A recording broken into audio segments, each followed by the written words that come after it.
Here's something the Nigerian press buried in the noise of last week's news cycle.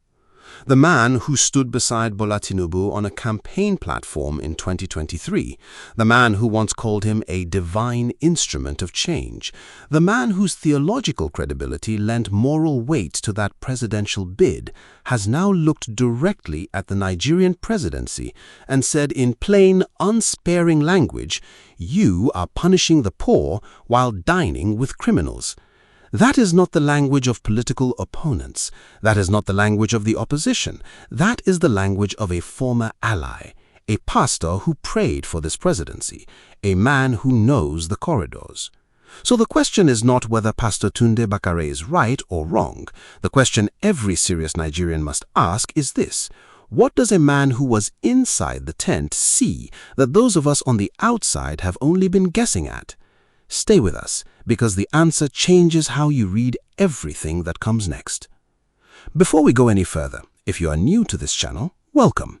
Naija Insight Desk exists for one reason: to give you the kind of analysis that goes beyond the headlines and the noise. Subscribe now, because this conversation is about to get deeper. What exactly happened and when?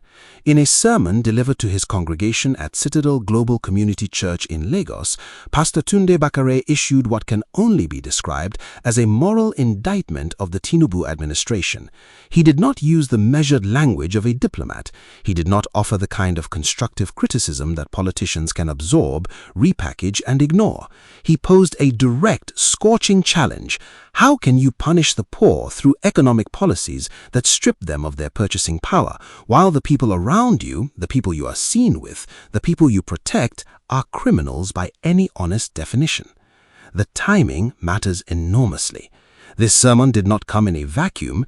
It came after more than 2 years of a subsidy removal that has compressed real wages across Nigeria's working class. It came after the naira collapsed to historic lows. It came after a series of high-profile corruption cases that either stalled, were quietly dropped, or resulted in plea bargains that returned a fraction of what was allegedly stolen. It came as Nigerians prepared to mark Democracy Day in a country where the gap between those with access to power and those without has visibly widened. Who is Pastor Tunde Bakare, and why does this land differently? This is not a man who has spent his career in the opposition trenches. Pastor Tunde Bakare is one of Nigeria's most prominent Pentecostal pastors, founder of the Save Nigeria group, and a man who ran as General Muhammadu Buhari's vice presidential candidate in 2011, a race they lost to Goodluck Jonathan. In 2023, he openly supported Bola Tinubu's candidacy. His support was not peripheral. It carried theological and moral weight in evangelical circles that matter in Lagos and the Southwest. For Bakare to now make this statement is not simply criticism, it is a withdrawal of moral cover. And in Nigerian political culture, where religious legitimacy is a resource that politicians actively court and depend on, that withdrawal is significant beyond what the headlines suggest. Is this a new pattern or a recurring one with a new face? Here is the open loop we will return to in the second half of this video. Bakare is not the first insider voice to signal discomfort with the direction of this administration. The question we must answer is whether this is a lone prophetic voice, or whether it is the first crack in a coalition that held in 2023 but may not hold in 2027. We will come back to that, but first let us understand the institutional architecture that makes Bakare's critique structurally precise, even if it was delivered from a pulpit rather than a policy brief. The phrase "dining with criminals" is not rhetoric, it is a specific institutional accusation, and we need to be precise about what it means in the Nigerian legal and political context, because the government's silence on this point tells its own story. Which institutions does Bakare's critique implicate? Strip the sermon of its theological framing, and what remains is a precise institutional critique touching at least 3 separate systems of power. First, economic policy institutions, the presidency, the Ministry of Finance, and the Central Bank of Nigeria. The punishment of the poor Bakare references is not abstract. Since May 2023, The removal of the petroleum subsidy has driven the pump price of petrol from approximately 185 naira per litre to over 1,100 naira in many parts of the country as of May 2025. The unified exchange rate policy has exposed the naira to market forces that compressed its value dramatically. Inflation, as measured by the National Bureau of Statistics, peaked at over 33% in early 2024 before methodological adjustments changed the headline figures, adjustments that statisticians and economists have questioned on transparency grounds. The CBN, under the current governor, has pursued monetary tightening while the fiscal side of government has expanded spending and borrowing. The result is a policy environment that applies maximum pressure to ordinary Nigerians, the salary earner, the market trader, the smallholder farmer, while those with access to foreign currency, government contracts, or asset portfolios in real estate have been partially insulated or have even benefited from the devaluation. Bakare's critique of punishing the poor in this institutional context is not a theological abstraction. It is a macroeconomic observation dressed in pastoral language. Second, anti-corruption institutions, the EFCC, the ICPC, and the judiciary. The phrase dining with criminals points implicitly but unmistakably at a different institution, the enforcement architecture. Nigeria's Economic and Financial Crimes Commission has had a politically complex tenure under this administration. Several high-profile cases involving individuals perceived to be allied with the ruling coalition have moved slowly, been quietly resolved, or attracted significant public skepticism about the independence of prosecutorial decision-making. The constitutional framework is clear. The EFCC chairman is appointed by the president, subject to Senate confirmation, and operates under the supervision of the Attorney General of the Federation. This is not a design flaw unique to Nigeria. Many democracies structure anti-corruption bodies with executive proximity. The question is not whether the structure creates political exposure. It does. The question is whether the institution exercises the independence that structure permits, or whether it functions as a tool of selective accountability. The Nigerian public's perception, shaped by years of watching politically exposed persons negotiate plea agreements while ordinary fraudsters face maximum prosecution, is that the EFCC's enforcement compass points in the direction that is politically convenient. Bakare, who does not operate in the naive, he has watched Nigerian politics for decades, is making an implicit claim that this pattern continues. Third, the presidency's gatekeeping function. The most institutionally precise element of Bakare's critique is the one most likely to be dismissed as rhetorical flourish: who you dine with. In Nigerian presidential culture, physical proximity to the president is itself a form of currency. Access to Aso Rock, attendance at state functions, inclusion in delegation trips, meetings in the villa, signals patronage, protection, and political legitimacy. Bakare is making the argument that this proximity architecture has been extended to people whose conduct does not withstand scrutiny. This is not a claim that can be easily refuted by press releases. It requires the administration to point to specific cases where individuals in its orbit have faced accountability, and to demonstrate that the enforcement record matches the rhetoric of anti-corruption that accompanied the 2023 campaign. That demonstration has not been made in a way that has satisfied a significant portion of the public, or evidently a significant portion of the clergy. Who gains from this moment, and who is losing ground? Let us be methodical.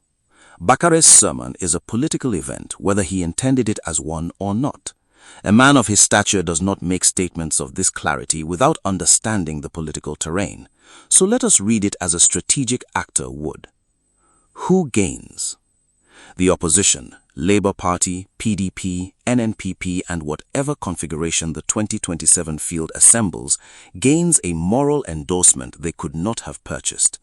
When a pastor who blessed the Tinubu candidacy now provides the vocabulary of dissent, punishing the poor, dining with criminals, those are phrases that will appear in banners, in campaign speeches, and in the comment sections of every Nigerian political page for the next 18 months.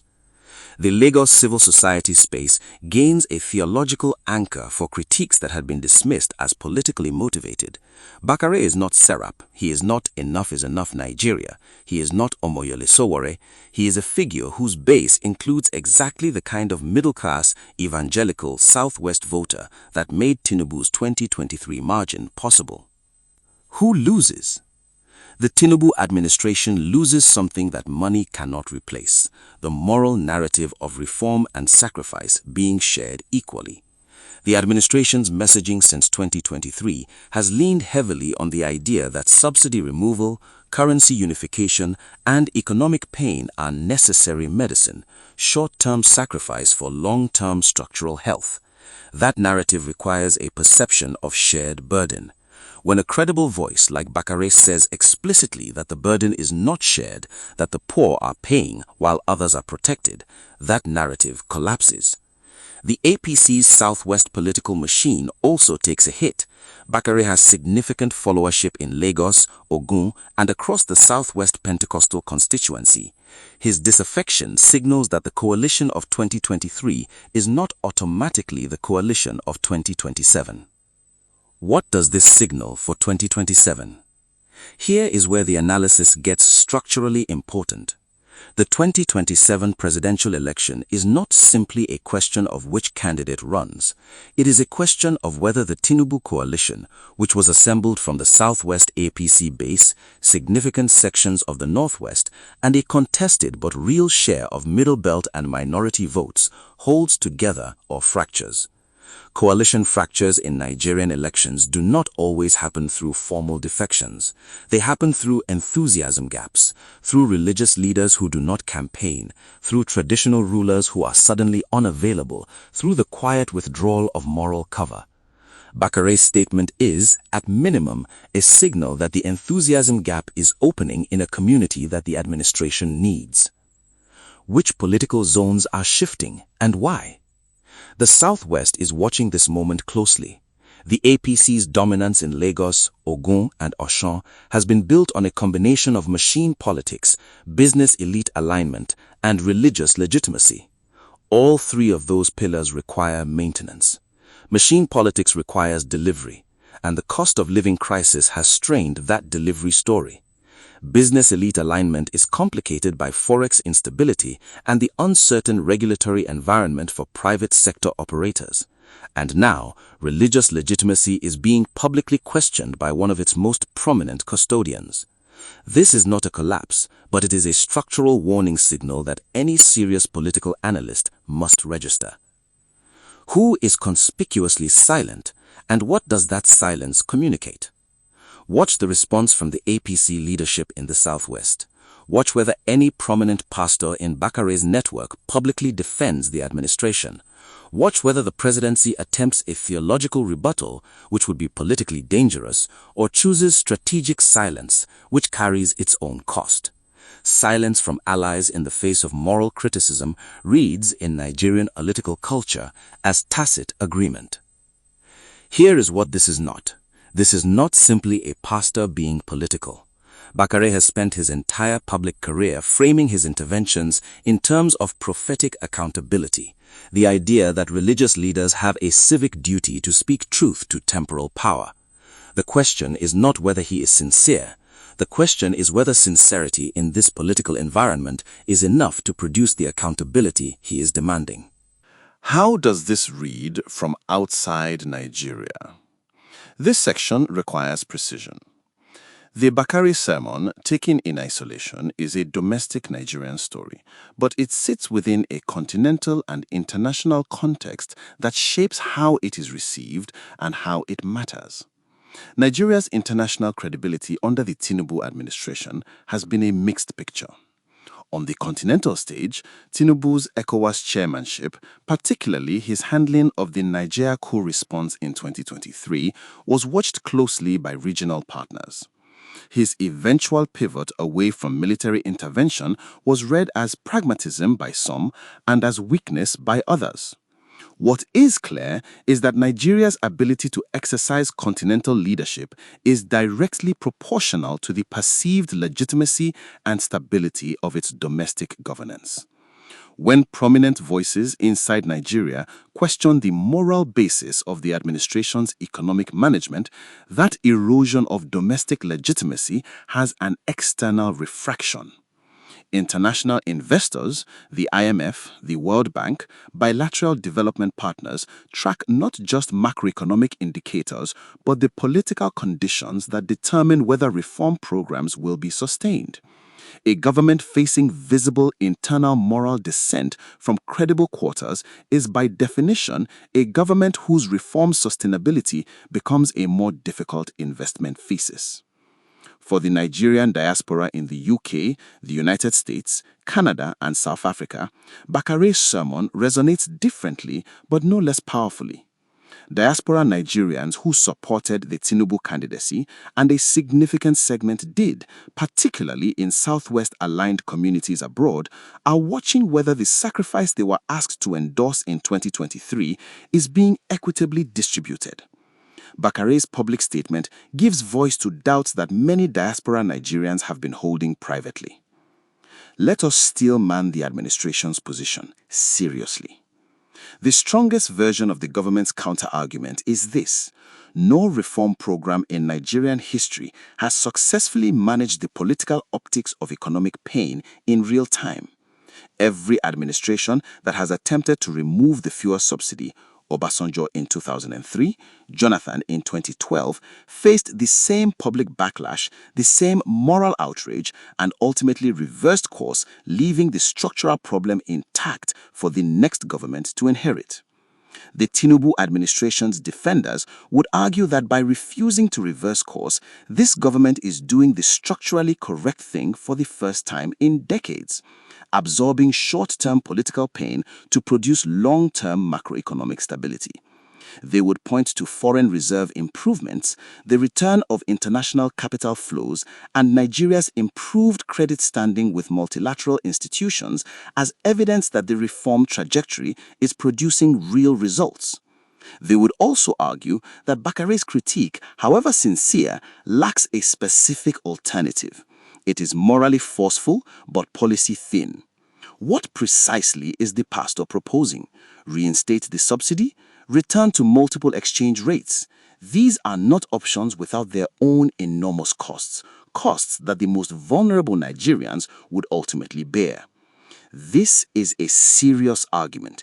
It deserves to be engaged, not dismissed. But here is where it fails, and it fails on its own terms. The administration's case for reform requires public trust in the equitable distribution of sacrifice. That trust is an institutional asset. It must be earned through visible enforcement of accountability, through the EFCC pursuing cases regardless of political proximity, through transparency in public expenditure, and through palliatives that reach the people who need them at the speed they need them. The government has had 2 years to build that trust. By the assessment of a credible, previously allied voice like Bakare, it has not built it sufficiently. The reform narrative does not collapse because someone criticizes it. It collapses when the criticism comes from inside the tent and when the government cannot point to a compelling evidence-based rebuttal. The most common misconception circulating. Social media has framed this as Bakare turning against Tinubu, as if this is a personal betrayal story. That framing is both reductive and distracting. The more consequential read is institutional. A pattern of elite moral dissent is accumulating in Nigerian society across different constituencies and different registers, and that accumulation has democratic and governance implications that extend far beyond any individual relationship. We have steelmanned the opposition and steelmanned the government. Now we need to look forward, because what happens in the next 90 days will tell us whether this moment is a political inflection point or just a sermon that fades into the news cycle. The 3 most likely next moves from key actors. Move 1. The presidency absorbs and ignores. The most politically likely response is strategic silence. the Tinubu administration has generally declined to engage directly with criticism from religious figures, calculating that direct engagement elevates the critic and prolongs the news cycle. The risk of this approach is that silence in the face of a specific moral accusation is itself a message, and in the absence of a rebuttal, Bakare's framing becomes the default narrative. Move 2. ACP allies in the religious space attempt a counter-narrative. Expect in the coming weeks some form of pastoral response from figures within the administration's coalition, pastors and clerics who will argue either that Bakare's critique is politically motivated or that the administration's reforms themselves are scripturally grounded in concepts of structural justice. This is a standard Nigerian political playbook move.